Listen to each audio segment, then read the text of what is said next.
right. First of all, I want to introduce myself. My name is Rob Zeitman. I'm the assistant head coach, offensive coordinator, offensive line coach at Ferris State University. I'm very privileged to be speaking for Glazier Clinics today. Second session today. We're going to begin with Midline Veer. For those of you who are new, didn't catch the first session, we'll go through this quickly. But we'd love to have you on campus. Ferris State's a Division II GLIAC member, Great Lakes Intercollegiate Athletic Conference member, and we are located in Big Rapids, Michigan.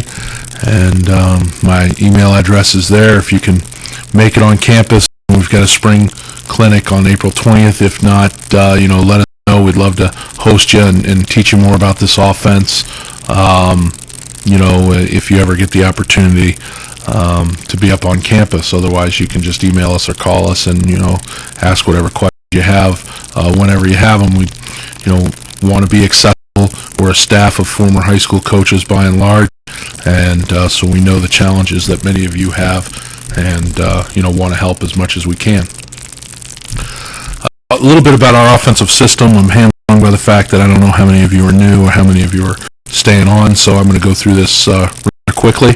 But excuse me, we're a hybrid of traditional veer option, Georgia Tech Navy.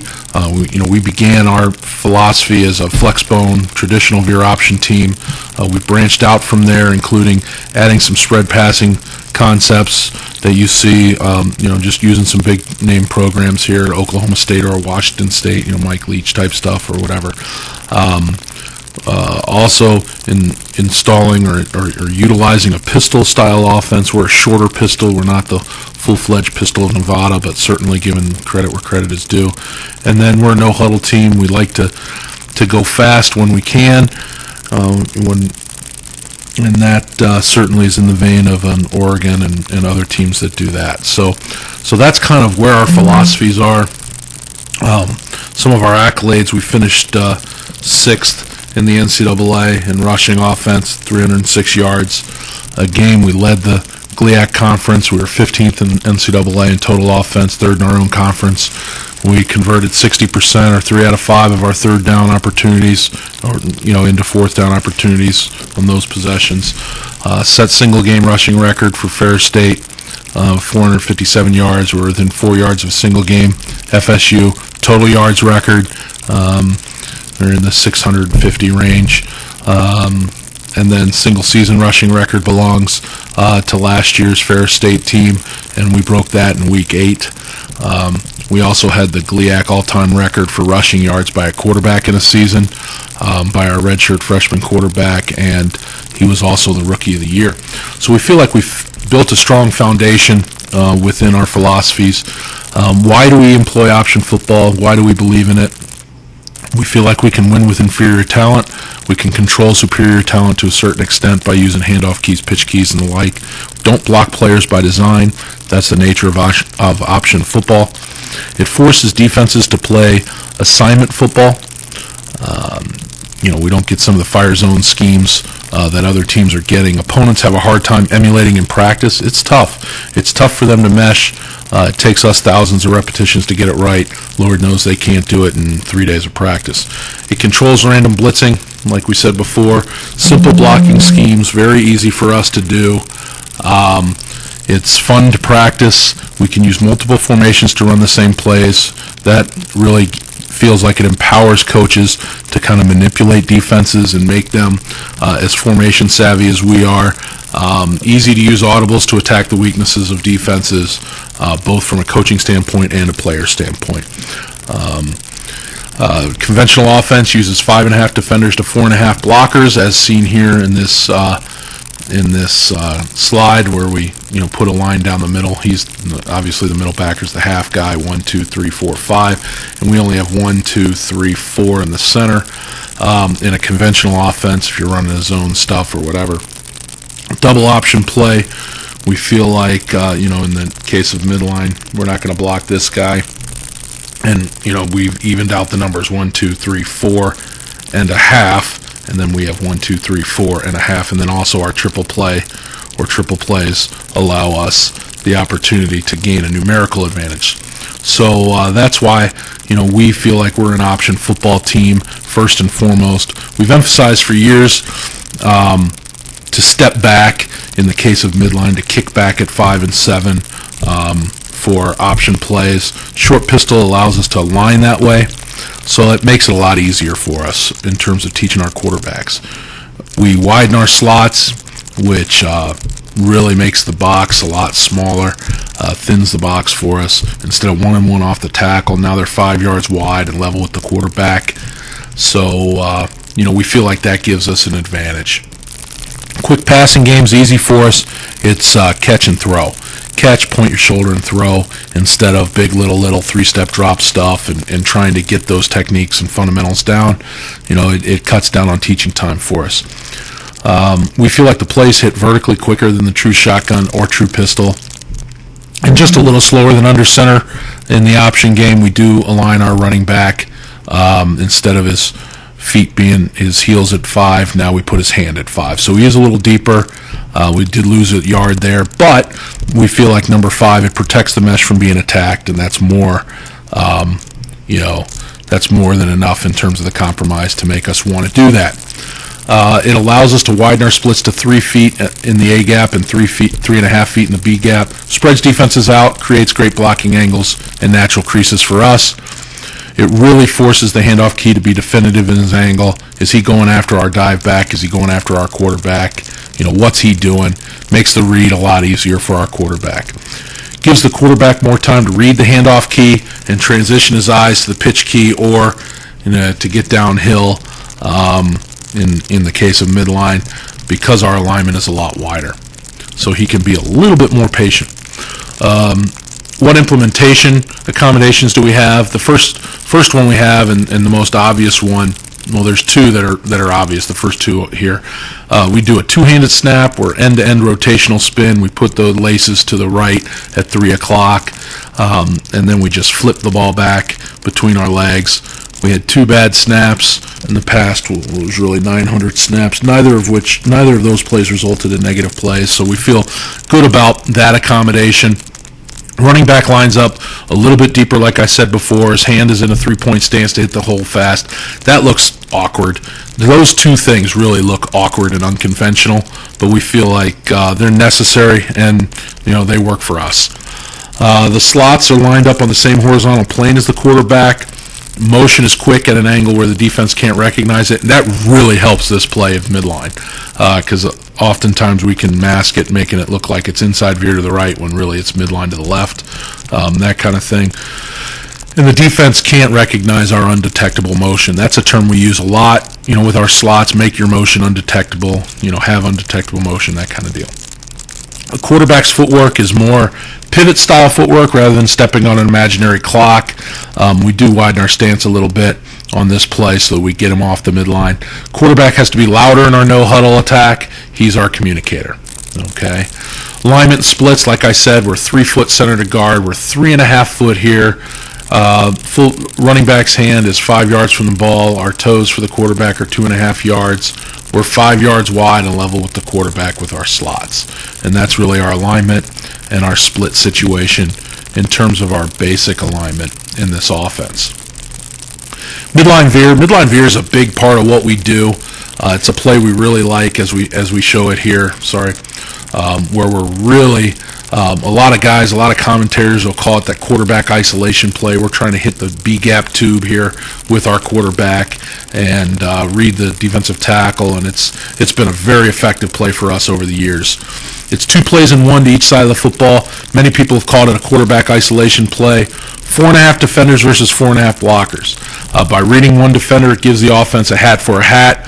It often draws 2 point of attack defenders to mistakenly take the wrong back. That obviously gives us the advantage. It's the best red zone play in football that we've found. Defense must demonstrate great discipline to defend midline veer. And the other issue is there's no pitch to it, so it's a low risk option play, in our mind. So that's good. How midline fits in our philosophy. All together, you're looking at our mascot there, the bulldog. All together, this is what you see. And in terms of midline, if we were really to put it in terms of our entire philosophy and look at it from 30,000 feet, inside veer is about half our running game. So we cover up half our mascot there and say, okay, that's the most obvious half. That's where we start. Complementary plays are about a quarter of what we do, and then midline's the other quarter. So that's kind of how it fits in, and then all together, obviously, is what you see here. So that's kind of how everything fits. When we're talking about the mental preparation of our quarterback, really he needs to identify where the handoff key is. We put it as no A-gap defender. The first guy past the A-gap is the guy that will read. So this is from our quarterback manual, and you'll see that these are the two techniques in the split four. That's who we would read there and kind of deal with that. And then the adjustment per front. Here it is again against the 4-3 front, and who we would read there, the handoff keys, if we were going to run the ball to the right or run the ball to the left. And then we show the 50, and this is really where it gets interesting for us because we love to run it against a 50, and we'll kind of explain that later, but suffice it to say the handoff key is the 4 technique, and he's pretty far away from the football, so that kind of makes things interesting for us. And then also in the stack, how we're dealing with midline in terms of that situation. So that's kind of who the handoff keys are. We need to understand that in the mental preparation approach. Also, gap designations and alignments in terms of techniques and their designations. Those are also things that I went over in the last presentation that we expect our quarterback to know in terms of his mental preparation. In terms of his physical preparation, his stance, now we say it should not change. In midline, we'll widen the stance a little bit of the quarterback so that because we're going to pivot off, if we're going to run midline to the right, we're going to pivot off that left foot. We're just going to bring that right foot around and make our hips essentially, if we were to draw a line through our hips, we'd be perpendicular to the line of scrimmage. So in order to do that and get us off, make sure that we're off the midline, we widen our stance just a little bit. It's not really noticeable. It's nothing that they could get, that the defense could get a key off of or anything like that. The snap needs to be consistent, obviously, so we spend a lot of time with that. Our footwork's very important, so we're always thinking of ways to cheat our footwork, which brings us to why we change the stance a little bit.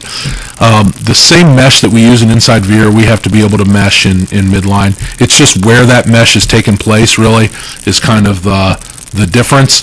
And then obviously we need to understand how to read the play, who we're reading and how we're going about dealing with that circumstance. Quarterback play, in terms of his mechanics in the mesh, we're going to pivot back at 3 and 9, and simultaneously we're going to stab the ball back. So we're going to get that ball back as deep as we possibly can. Our eyes are going to be affixed on the handoff key. Right now it's the first guy past the nose of the center, outside of the A-gap. We won't read an A-gap defender. Is the handoff key. We'll ride step within the frame of our body. A lot of our quarterbacks, or some of our quarterbacks I should say, prefer not to ride step. We just don't want to get so wide when we put that foot down after we pivot back at 3 and 9. We don't want to be so wide with our stance that we can't come off of the mesh, I should say.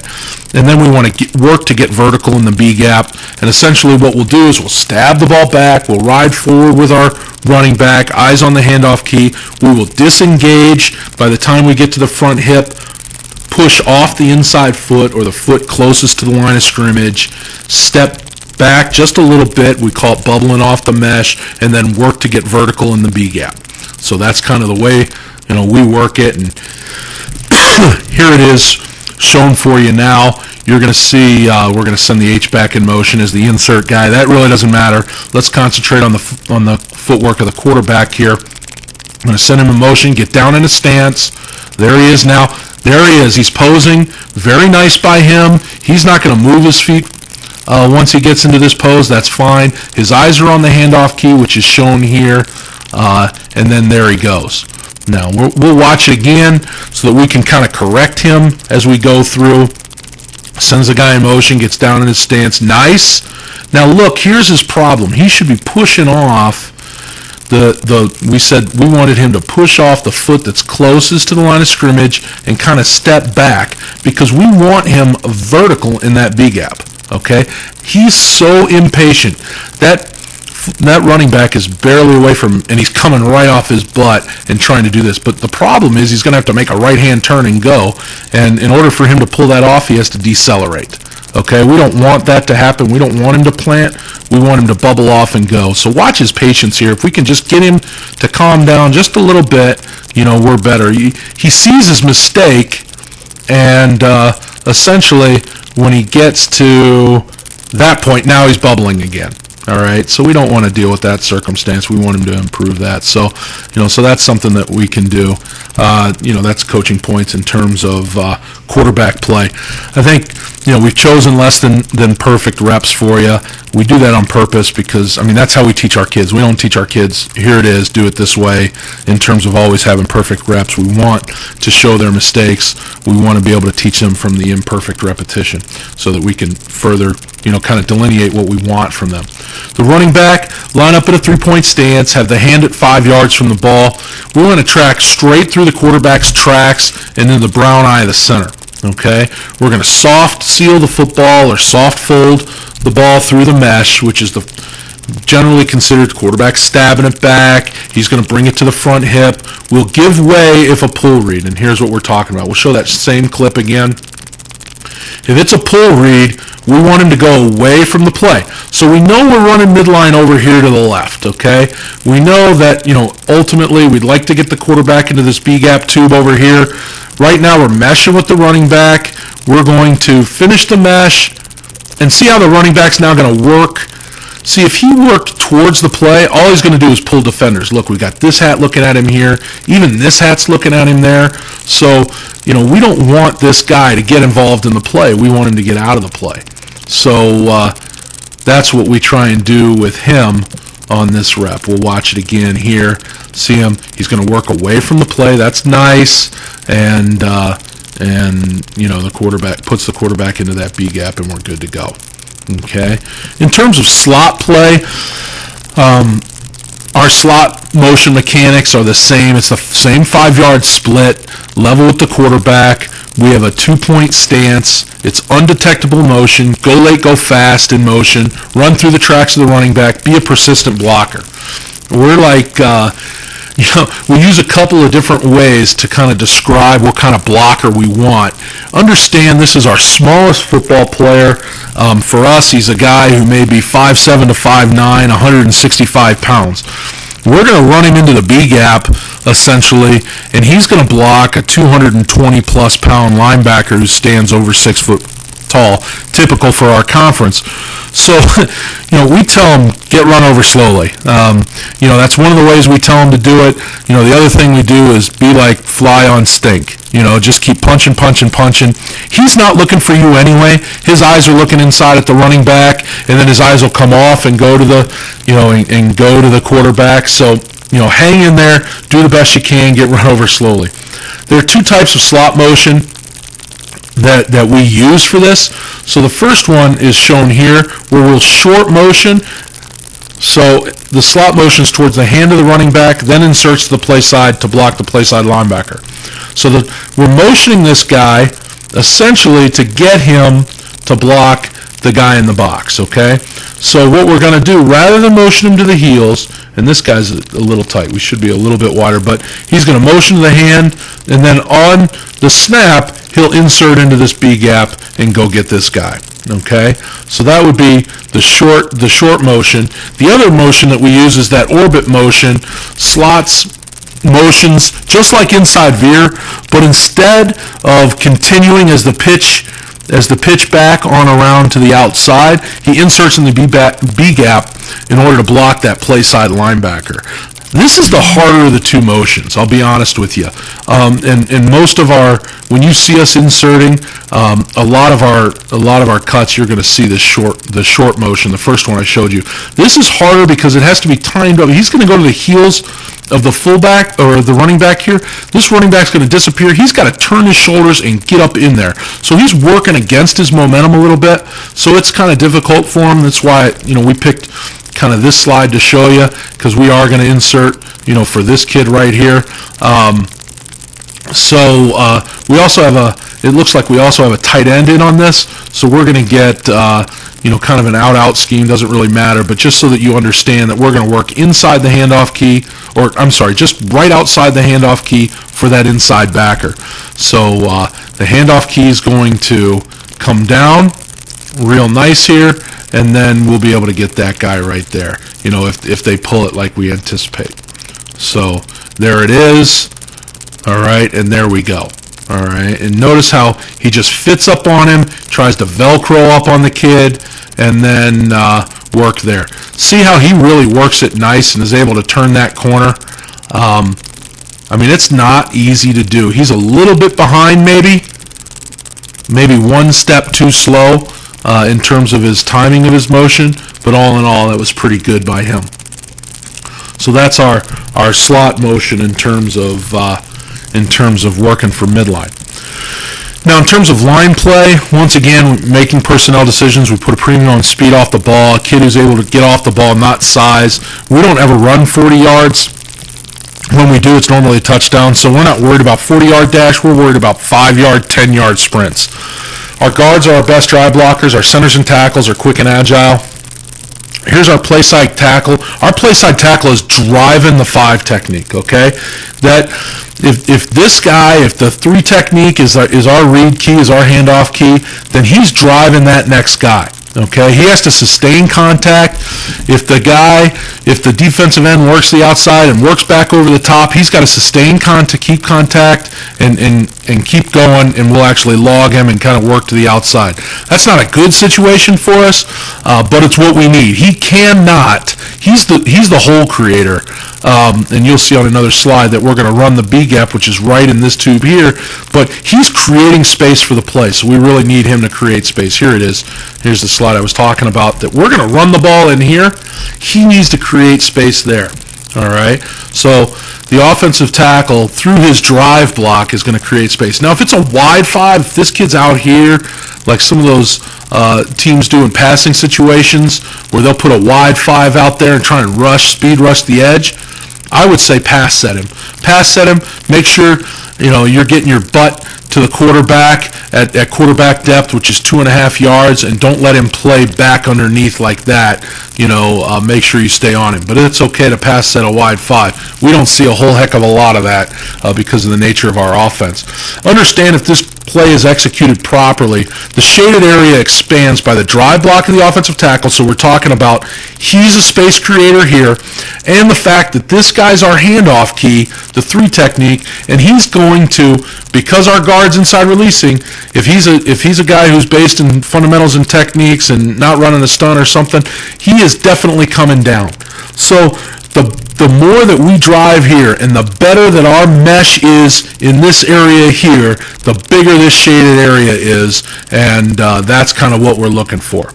All right, so now we're going to watch our offensive tackle get off the ball. He's just going to work right in there and kind of execute that drive block for us. See how he gets latched on, he's got to stay. See, this guy has put hand on, and he's keeping his shoulders there, and he's coming down. All right, so that's kind of what we're talking about in terms of making that hole nice and big.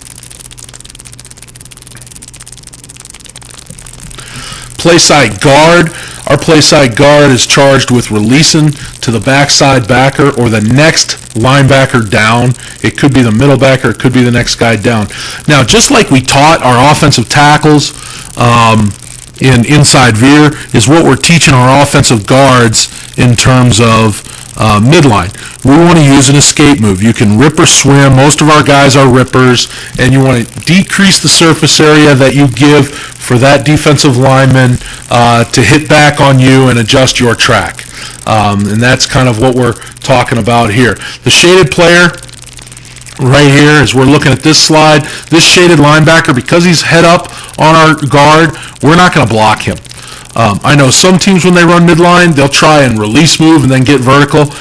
We found that to be too difficult, and our guys can't go as fast when they do that. So we're going to continue on this track. Now, if he was here, we'd block him, and we'll continue on to get that next guy. okay? And that's what we want our guy to do, and here you'll see him do that. All right. Now, if we're going to critique this guy, and this is one of our redshirt freshman linemen, this is a typical mistake. That's why we wanted to include it here. Watch him just stand and run. We talk about he goes to periscope depth, like he puts his head out of the water to see what's going on. We want him to get low, point this right foot, point this toe going that way, and get going.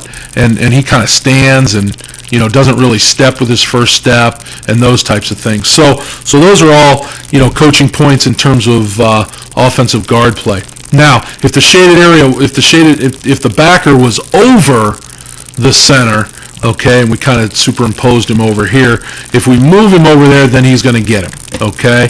So if we're facing a 4-1 box, a 4-3 guy, then we'll get that Mike backer, but we're just not going to get that stacked backer over the guard. We won't block the 20 backer, but we will block the Mike, okay?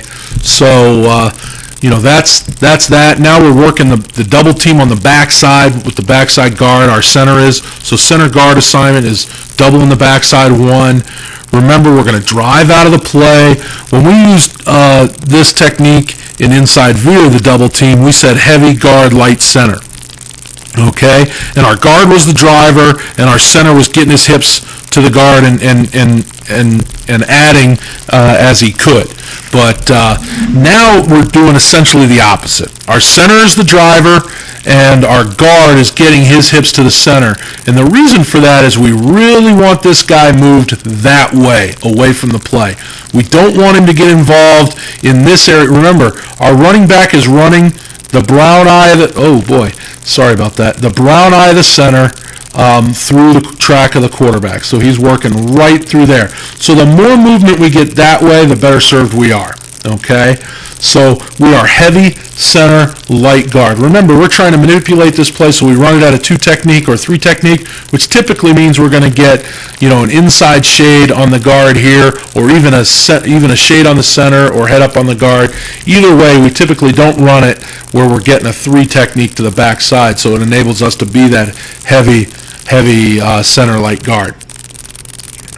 Here we'll see the double team player is circled. Center will drive, guard will work his hips to stay with the center. The worst thing that could happen to a double team is you get split. So we got to make sure that doesn't happen.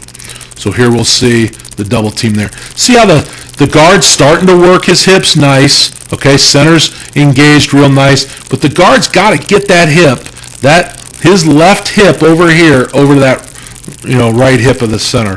He doesn't exactly get it perfect, but that's kind of what we're looking for there. So if we look at it again, we say, okay, right there, guard, get your hip across, and then we'll really move this guy that way. All right, so that's what we're trying to do there in terms of that technique. So it's a good way to kind of explain it to them who's light and who's heavy, on that play. And sometimes they'll communicate to each other right down there in the stance, heavy, light, and that's helpful too as just a little reminder. I mean, nobody knows what the heck they're talking about, but that's essentially what they're doing. The backside tackles assignment is that wheel and seal. Excuse me, the same technique we talked about in terms of inside veer. So we can look at it here. Now, we do cheat our splits a little bit, and here it's shown kind of nice. We would have liked a bigger split with this guy. Okay, we've got a nice big split here, and we're cheating a little wider split because he's working backside. Notice how we're cheating a smaller split here because we are working the double team, and that's fine too. A lot of guys point that out immediately when we get to a slide like this and say, hey man, that's not 3 foot, and that's more than 3 foot. Yeah, we'll cheat our splits. Our overriding rule as an offensive line is basically use every tool in your toolbox. If you feel like you can get it done with a normal neutral split, as we call it, then do it. Otherwise, cheat your splits to help us all out, particularly on the backside with the backside tackle. Cheat your split, unless you're dealing with a B-gap threat in level 1. All right, so that's what essentially he's trying to do, and you'll get to see our right tackle close this down quickly, and then turn back on him, which is what we're trying to do. All right, so that's really all there is to it in terms of a wheel and seal. All right, so we've showed you how to attack the even front. A lot of guys don't like to run this play against the odd front. for whatever reason, we love running against a 50. Typically, when we run this play against a 50, if we were sitting here on the hash and this is the right hash, so this is the short side of the field, we might have trips over here, we might have 3 over here, which means this guy would be on the line, and then essentially you'd have a corner and a safety, and then you'd have your outside backer here with a corner out of the screen, and then maybe another safety drop down or over top or whatever it is. But that would be your alignment. So if we were working to the short side of the field, which would be to our right, we have to alter our scheme a little bit, which means we have to communicate to our line that we are operating against a 50 front or a nose, having a true nose, however you want to do that. If you want to call it a Noah's Ark or whatever it is that you want to do to communicate that, you got to let these guys know that, because the handoff key essentially becomes the 4 technique. Against an even front, the tackle would drive this guy out, but now we're reading him, so the tackle gets to block out on the next guy out. He may be here attached to the line of scrimmage, or sometimes to the boundary, they'll put him in the window because the corner's off, and we've threatened hitch so much, that 5-yard hitch, that they try and, do away with him here, put him there to try and defend that. That makes the play even easier. Now the offensive tackle is just kind of outside releasing in space to be inside out on this guy and do this. But, if that's not the case and he's attached, that's the way we'll do that there. But I would say this, because of the fact that you're away from the line of scrimmage and you just got a corner over there, you may want to, we always think in terms of running that hitch. But that's neither here nor there. Normally we face these 50 teams. We don't have any guys in our conference that are 350-pound nose guards, 6'5" guys, huge, 2-gap guys. So normally when we face these fronts, we get a lot of, slanting to one gap or the other. So that really makes it nice for us. So if we're going to normally we're working in tandem here unless there's a game, and we don't get a lot of random games because, we're an option team. So normally if this guy's headed this way, we'll get this guy that way kind of deal and that guy that way. By getting that, by him blocking out, that kind of gives us that pull read. We're going to free release to the linebacker here, and if there's anything that 20 backers hate, it's a guard free releasing to them without question, and then we'll get that pull read, and then we'll have nice space here to run this play. Conversely, if he's moving out this way and we get the nose moving this way, we are going to give the ball, but understand this fullback's coming here. All he's got to do is slide off this center's block who's singling this nose, and the center's rule is really take him where he wants to go. You just got to body up on him and stay with him. He just can't beat you in terms of getting to the other side of the line of scrimmage. So we can cut off of that, and then we're up and away we go. So we like the 50 defense in terms of our ability to run midline against it. I know there are guys that don't, but that's kind of dealing with that circumstance. The next circumstance we want to do is add a tight end to what we do. There's 3 different schemes that we use, and I want to go over those with you now. The first one is our out-out scheme, where our tackle and tight end essentially are dry blocking the end and the backer, or the 5 and the 9, however you want to determine it. The front side scheme is, we're going to release to the back side. We'll get the same double team and the same wheel and seal, but we are going to get that drive block on both those guys. That's the first scheme that we're going to employ when we use a tight end.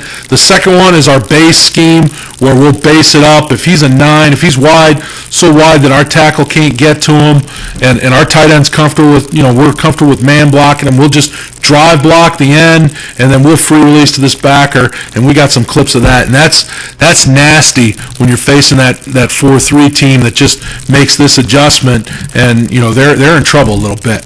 Against this scheme. And then the one that we find ourselves using probably 80% of the time is what we call our Eddie scheme, where we're going to block out, we're going to fold our tight end in for the inside backer. If there's one guy this guy's not looking at, it's our tight end. He could be reading guard, here, he could be reading quarterback or backfield action in terms of flow, but he could be looking at tackle. he is definitely not looking at tight end. So we tell our guy, if you can get up in there and knock him out, then knock him out, but you got to get him. Now, if he buries himself in the A-gap, then we tell him just to continue on. Climb, never chase. Just continue on up the field, and you'll grab a safety. But that's our Eddie scheme here. Here you'll see, like I said, it's a scheme that we use about 80% of the time. Here he is. Sometimes he could be in a 7. He could be in an 8. Whatever he is. If he's inside shade of the tight end or head up on the tight end, we'll try and Eddie it. Because we know that our offensive tackle is probably a better drive blocker than our tight end. Our tight end maybe a little bit, hopefully is more nimble, and that's what we're going to do. So while the tight end drop steps and fills in the B gap, he has eyes for that play side backer, and here we'll see it now. All right, see, we get a good drive block here. See, he gets up in there, and then boom. And, sometimes, like I said, those backers will bury themselves in that A-gap, and we don't have to get them. We can continue through. Here it is again. See, he'll continue through, and, he ends up exchanging responsibilities with the guard because of the way those backers play. But that's our Eddie scheme, and it really opens up, that hole in that B gap for us quite nicely.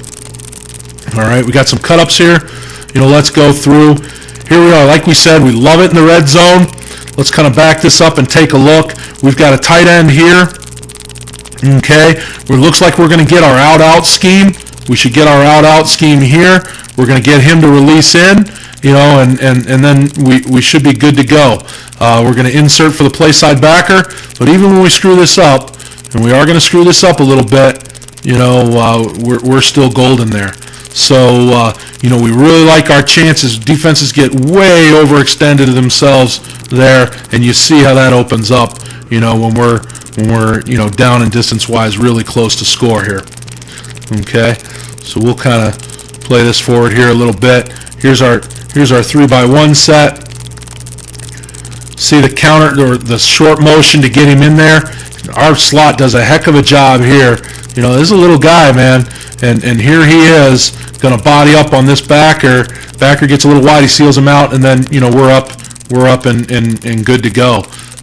Watch our guard release. He misses, but then gets. It's kind of an awkward thing to do, but you see he initially misses that linebacker. That linebacker has some indecision there, so we're able to get him and then have a real successful play there. We'll watch it from the end zone here.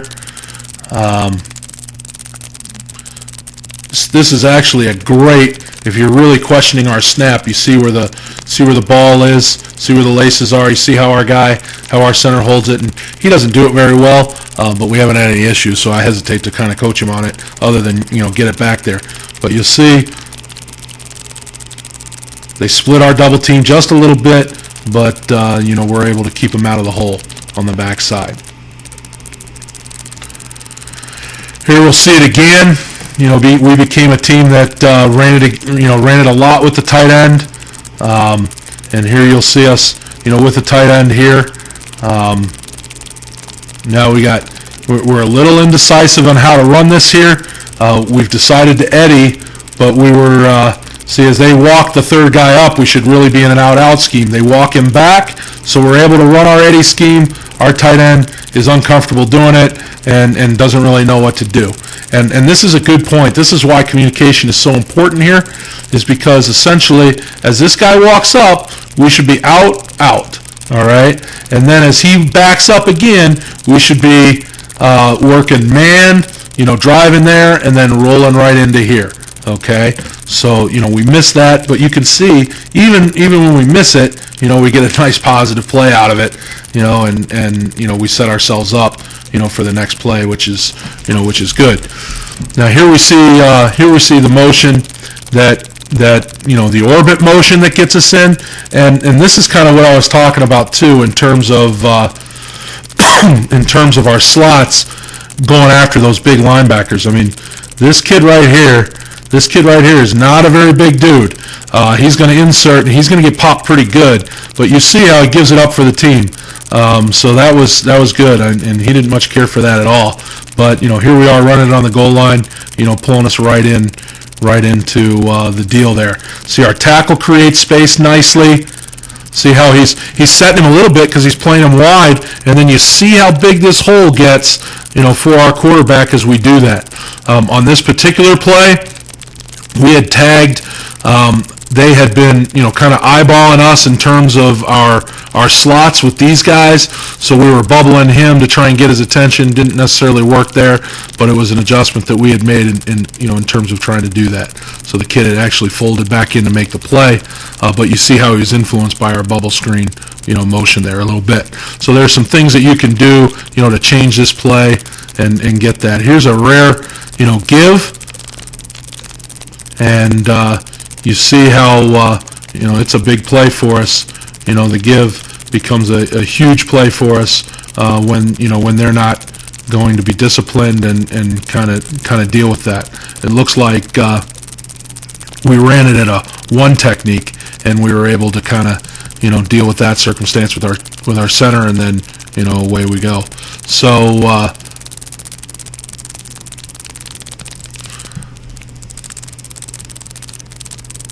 here we see it again with that original motion, and then we're up the field. Watch our tackles block here on the right side. He gets good leverage on the inside, and we're pretty good here, okay, and gives us enough time to get by. Now as we back it up again, we'll watch our play side guard. Watch our play side guard. I think he's going to cut here. So, he's got to get to that backside backer, and there we go. Nice, he cuts it. Okay, now let's watch that double team between our left guard here and our center, and we're going to get this guy. We're not going to get a lot of movement, but we're going to occupy him enough so that we can get rolling here and not have an issue. All right, so he just he sees the double team. He does what some of those D-line guys teach him, and that's get to the ground. Well, you do that, and we essentially win. So here it is where let's back this up a little bit. Here we are running it with an H-back and a tight end. This is really complementary. We could run, this is a nice little package for us, where we're running essentially inside veer over here without motion, and then we can run midline over here with no motion. So, this is the time we decide that we're going to run midline with no motion. So essentially, we're going to get the double team here on this guy. We're going to work him to the next backer here with our left guard free releasing. Our left tackle should be up on this backer here. We should get a nice kick block here, and then our H back is really going to run through the hole with the option of going to the corner or going to the safety. All right, and then we're hoping obviously that we get the pull read and that we're good to go. There we go. He chooses the safety instead of the corner. We're pretty good. If we had gotten a better block from our tackle, from our guard free releasing, we'd have been even better. So that's kind of the nature of what we got there. See, our left guard kind of gives it up a little bit. We'll get a better view here. See, our left guard needs to sustain contact on that Mike backer. See, he gets plugged a little bit. That's no good. But other than that, it's a pretty good play for us. Here we are again. It's the nature of, if they're not going to do anything different, then we better not do anything different. And, for a while in this game, we did a really nice release move here. Nice, get him up there. We got to get up in here. He's going to drive out there, and then we got to find a guy in here, either the corner or the safety. So there we go. Tackle gets his guy, slot gets his guy, and then we get a really nice race there. Nice double team on the backside. I wanted to show you. See, we're pretty good here. Our center's got nice leverage. Our guard's a little high. Get your hip around, and we're good to go. Our left guard was he was a little dinged up in this game, so he struggled a little bit, but pretty good stuff there.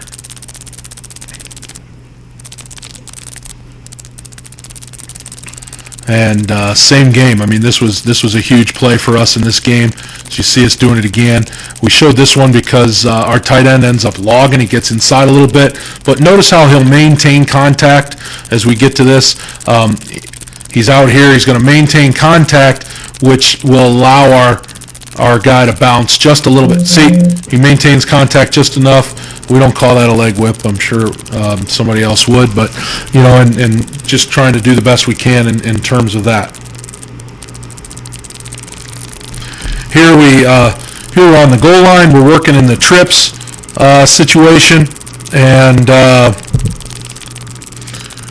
this is nice. We're going to short motion in there and get him in there and score. Actually, on the previous play, what we had done was we had worked, and I'll let these guys get set here, but we had worked it to a point where on the previous play, we had worked him in motion and inserted here for this, and you can see where that might be a good play. So on the very next play, we said, geez, why don't we just run the same play again? We'll run it the other way. We'll insert him this time on this guy, and we should be good to go. So it was kind of 2 plays in the red zone, each very productive for us, and we end up getting the touchdown out of it. Now you can see that it looks like we're running it at a 1 technique a little bit. Let's back it up here so you can kind of see it.